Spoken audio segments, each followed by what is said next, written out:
Kita ingin mendapatkan cahaya, kita ingin mendapatkan petunjuk, penerangan dari Allah Subhanahu wa Ta'ala, tapi kezaliman membuat orang menjadi gelap.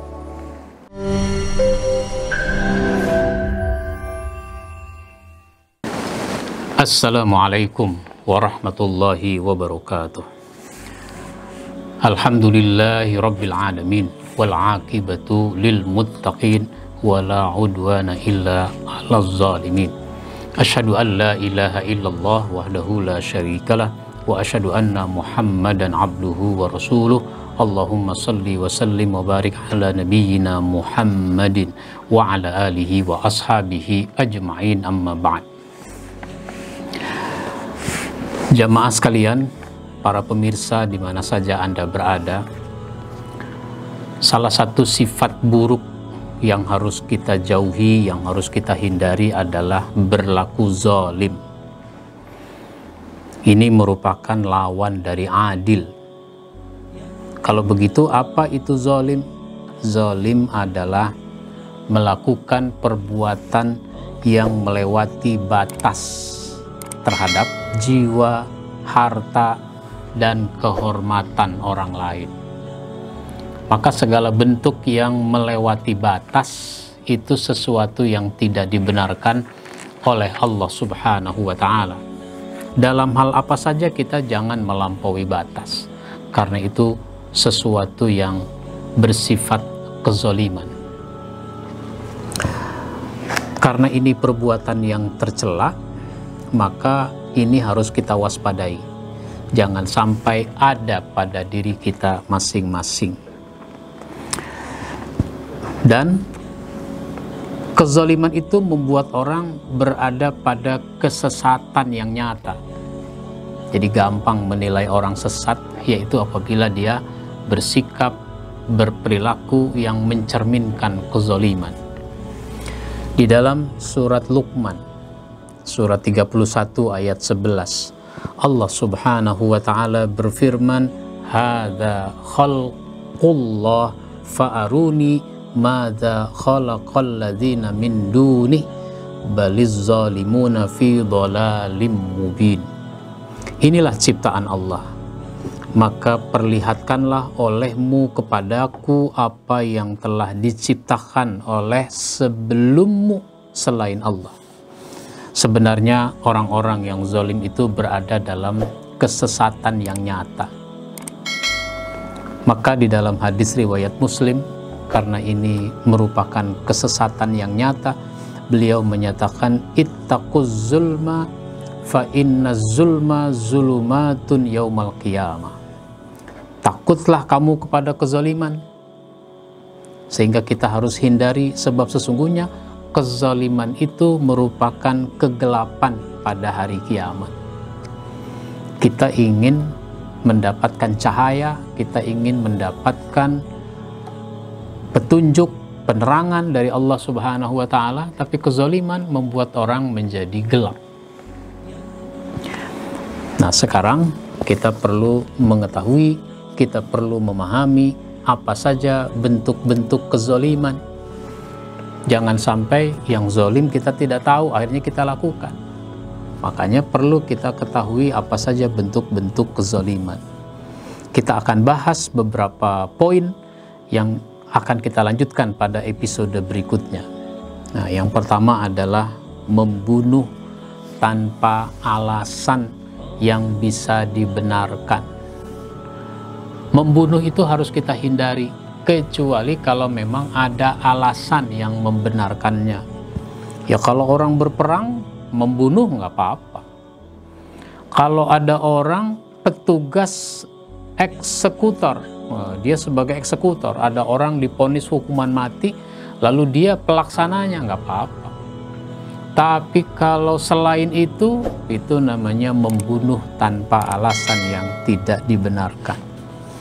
Di dalam surat Al-Isra ayat 33 itu disebutkan, dan janganlah kamu membunuh orang yang diharamkan Allah untuk membunuhnya kecuali dengan satu alasan yang benar.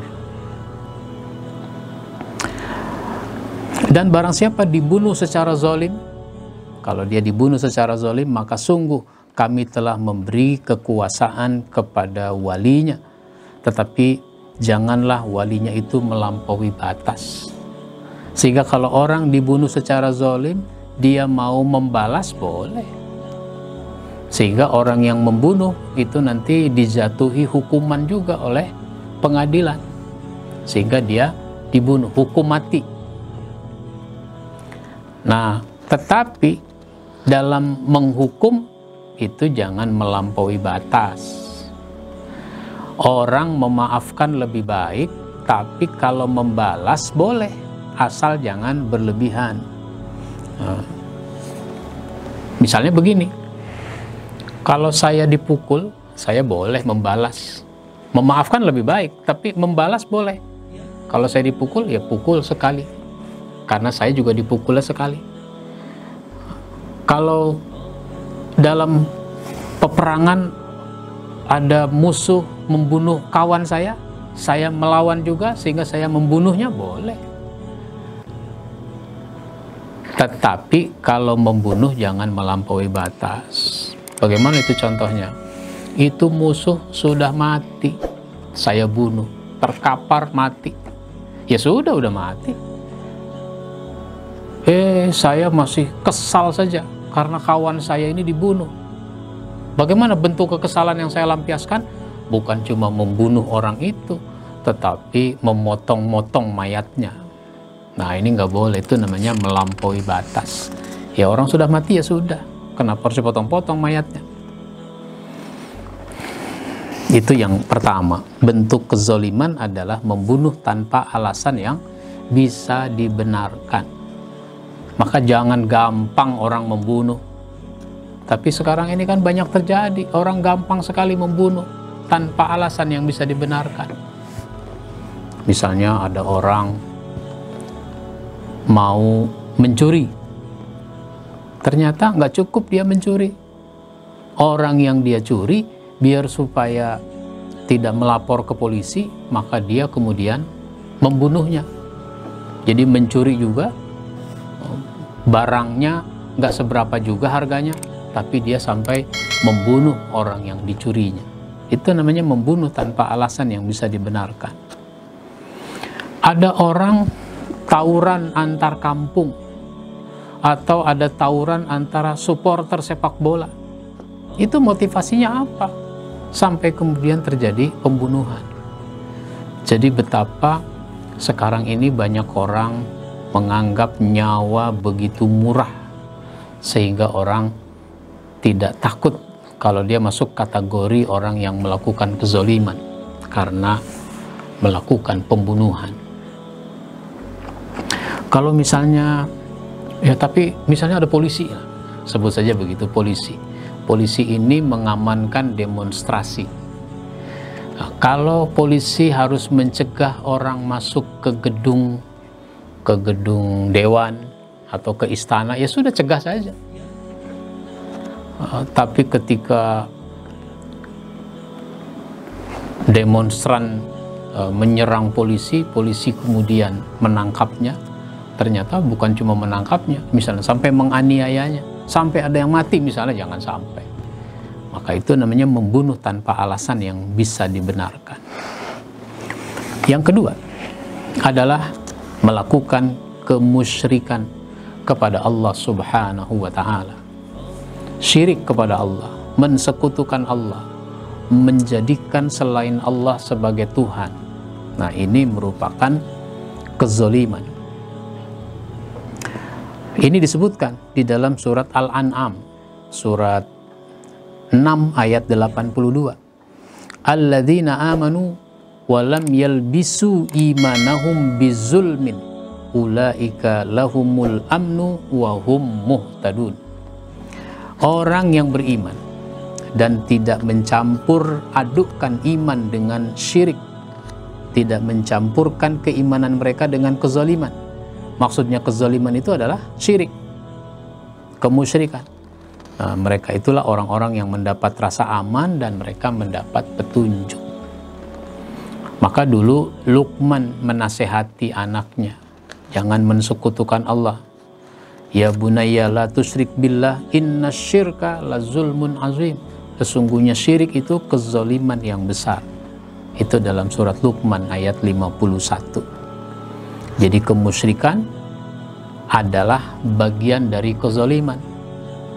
Maka bahkan ini kezaliman yang besar. Innasyirka la zulmun azim. Sesungguhnya syirik itu kezaliman yang besar.